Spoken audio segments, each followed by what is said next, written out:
जिस चीज का उपदेश किया अपने जीवन में स्वयं मान के और सत्संगियों को या दूसरे देखने वाले लोगों को ये दिखा के करवाने का प्रयास किया कि हर काम स्वयं करना चाहिए, क्योंकि जिस बात को कहते थे उसको प्रमाण के साथ समझाते और बताते भी थे।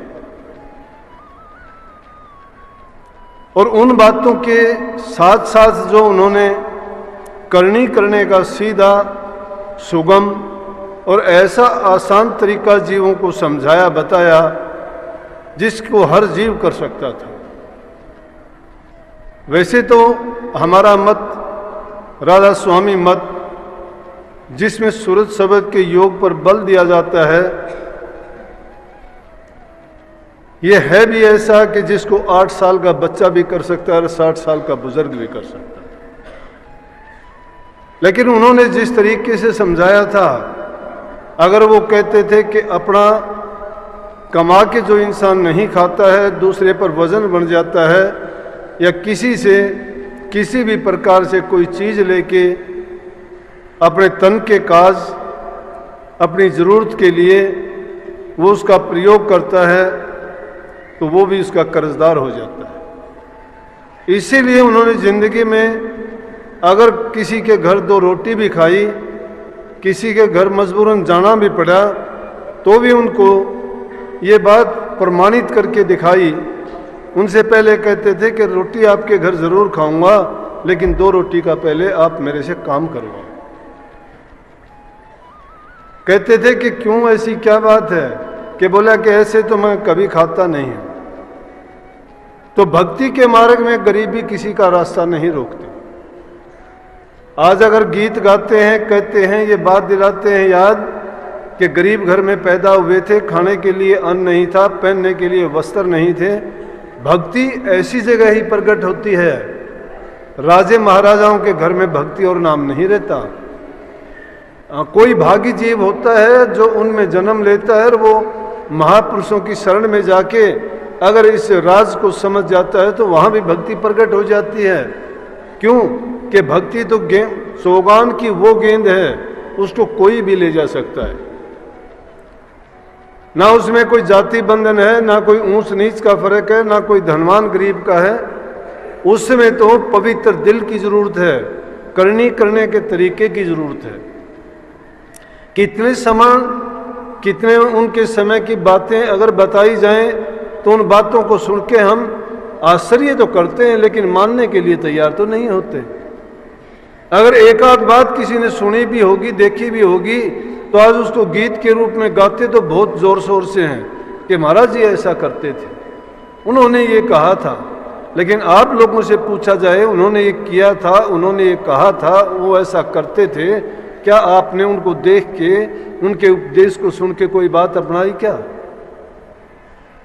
वो साथ साथ ये भी तो कहते थे कि करनी का मार्ग है, जिसको संतों ने, कबीर साहब ने कहा, ये करनी का भेद है, नहीं बुद्धि विचार, बुद्धि छोड़ करनी कर, तब पावे कुछ साथ। वो शिष्य के लिए भी तो सीधी बात बता के गए थे कि शिष्य को सर्वस्व अपने गुरु को सौंप देना चाहिए। उन्होंने सौंप के दिखाया। क्यों सौंप के दिखाया? कि उनकी ऐसी ऐसी परीक्षा ली गई कि गुरु ने कभी 2 रुपये भी मांगे तो उनको चाहे अपनी थाली गहने धर के 2 रुपये ला के देने पड़े, लेकिन अपने गुरु को ला के दिए। क्या कभी हमने सोचा है कि गुरु के लिए हम भी कभी ऐसा कर सकते हैं? आज तो वो जमाना नहीं है।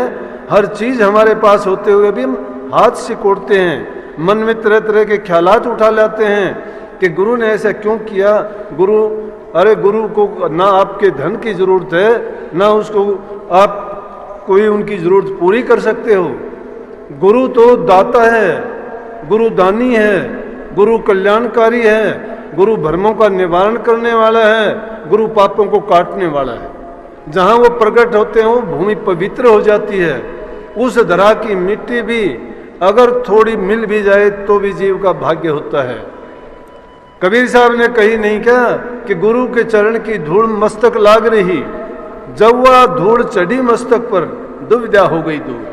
अरे गुरु के चरण की धूल भी अगर मिल जाती है गुरु के चरण की बात करते हो तो बड़ी दूर की बात है, लेकिन ये तो बाहर की बात है, अंदर की बात भी नहीं है। अंदर में तो अगर पूछना चाहोगे तो गुरु के चरण त्रिकुटी में होते हैं, लेकिन बाहर भी अगर गुरु चरण की रज अगर मिल जाए, इसीलिए ये परंपरा चली कि गुरु के चरणों में मस्तक झुका के आशीर्वाद ग्रहण करते हैं, साष्टांग दंडवत प्रणाम करते हैं। जब ऐसा करते हैं तो उसमें एक तो अपने अभिमान को गिरा देना होता है, और उससे दूसरी ये प्रमाणित बात होती है कि हम आपको समर्पित हैं तन से, मन से और धन से। लेकिन जब हम में समर्पण भाव नहीं है, जब तक हमारे मन के विचार हमें विचलित करते हैं, जब तक हमारा गुरु पर यकीन, विश्वास, श्रद्धा नहीं आया है, जब तक हमने गुरु को परमात्मा रूप नहीं समझा है, तब तक लाख हम कोशिश करते रहे, लाख हम ढिंडोरची बन के ढिंडोरा पीटते रहे, हमारी बात मिथ्या हो जाती है। ये एक अलग बात है कि जीव काल के देश में है, ये माया के लिहाफ में लिपटा हुआ है, संसार के पदार्थों की इसको आवश्यकता है, जरूरत है, लेकिन गुरु ने उस मार्ग को तो सुगम बना दिया। गुरु क्या कहता है कि जरूरत के मुताबिक संसार के पदार्थों का प्रयोग करो, उपयोग करो, जरूरत है, लेकिन जो संसार में तुम कर्ज लेके आए हो उस कर्ज को भी तो उतारना तुम्हारा फर्ज है। और इन सब चीजों के बीच में रहते हुए, सभी काम करते हुए ही हम उस नाम को साधारण रूप से उसका सिमरण करते हुए अपना कल्याण कर सकते हैं। लेकिन हम तो क्या करते हैं, ना इधर के रहते हैं ना उधर के रहते हैं, बल्कि जो लौकिक भक्ति है उसको भी छोड़ देते हैं, उसमें भी हेरा फेरियां लगानी शुरू कर देते हैं। हम अपने आप को बुद्धिमान और चतुर सोच के परमात्मा को धोखा देते हैं, गुरु को धोखा देते हैं। अगर गुरु के सामने, माँ बाप के सामने, वैद्य हकीम के सामने, वैद्य हकीम के सामने मरीज अपना रोग छिपा लेता है, गुरु के सामने शिष्य अपने भेद को नहीं खोलता है, अगर माँ बाप के सामने उसकी संतान अपनी सच्चाई की बात प्रकट नहीं करती है, तो इनका कभी भी किसी भी प्रकार से उनको कोई सफलता और कभी भी उद्धार और कल्याण नहीं हो सकता। बीमार की बीमारी नहीं कर सकती, शिष्य का कल्याण नहीं हो सकता, पुत्र या संतान कभी भी शांति प्राप्त नहीं कर सकती। इसलिए अपने मन के जो भेद हैं उनको उनके सामने प्रकट कर देने चाहिए।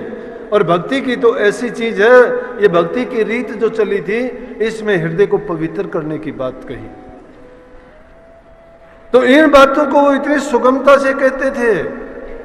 इस संसार के बंधनों को ये ऐसे साधारण और सरल तरीके से उन्होंने प्रकट करके क्या कहा कि भाई बंध और कुटुंब कबीला सब मतलब की यारी है। कितनी कमाल की बात है, गौर करके देखिए आप, एक एक वचन को सुन के देखिए। भाई बंध और कुटुंब कबीला सब मतलब की यारी है, अपना मतलब निकल गया फिर लगता सबको खारी है, क्यों आया था क्या करना है ये भी बात विचारी है, तारा चंद्र है, चोरों के संग उसकी क्या साहूकारी है।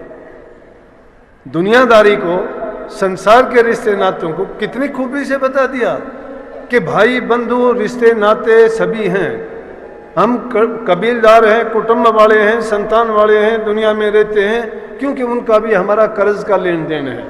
इस बात से इनकार नहीं किया जा सकता कि ये जीव यहाँ संसार में अपना कर्ज देने लेने के लिए आता है।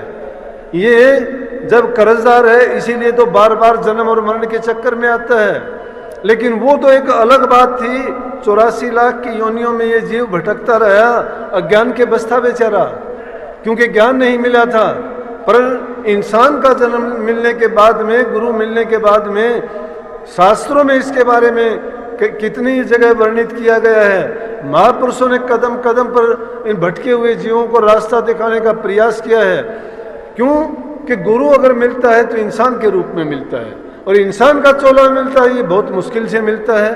देवी देवता जिसके लिए बार बार ये कहते रहते हैं कि हमें इंसान का चोला मिल जाए, मिल गया, हमें इंसान का चोला मिला, भाग्य से हमें गुरु मिला, उससे भी बड़ा भाग सत्संग प्राप्त हुआ, जो देवताओं को भी प्राप्त नहीं होता है। सत्संग मिलना बड़ा मुश्किल है, गुरु की सेवा मिलनी बड़ी कठिन है। मात पिता मिल जाएंगे, 184 माह गुरु सेवा और बंदगी फेर मिलन की ना, गुरु की सेवा नहीं मिल सकती। गुरु की कौन सी सेवा कि अगर आप चाहते हो कि गुरु के चरण दबा लिए सेवा हो गई, नहीं। अगर गुरु को तुमने कोई चीज भेंट चढ़ा दी सेवा हो गई, नहीं, गुरु की सेवा नहीं है। अगर तुमने गुरु के कहने से कोई काम और कर दिया, वो गुरु की सेवा नहीं है। गुरु आपसे क्या चाहता है? गुरु चाहता है कि जो नाम की बख्शिश आपको की गई है, उस नाम की कमाई करके आप अपने जीवन को सफल करो, कि ताकि आपका फिर संसार में आना जाना ना हो। संतों का है सिर्फ दुनियावी जीवों के कल्याण के लिए आना होता है।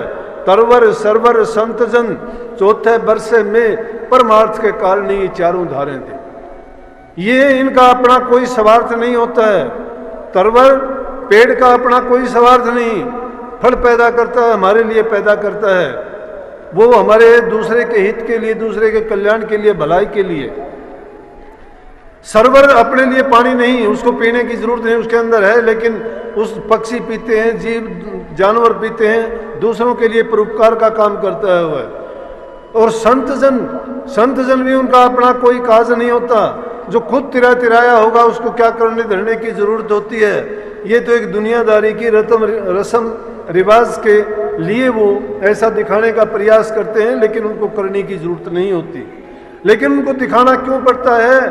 कि ये जीव भटका हुआ माया का गुलाम है, ये समझता है गुरु कुछ नहीं करता।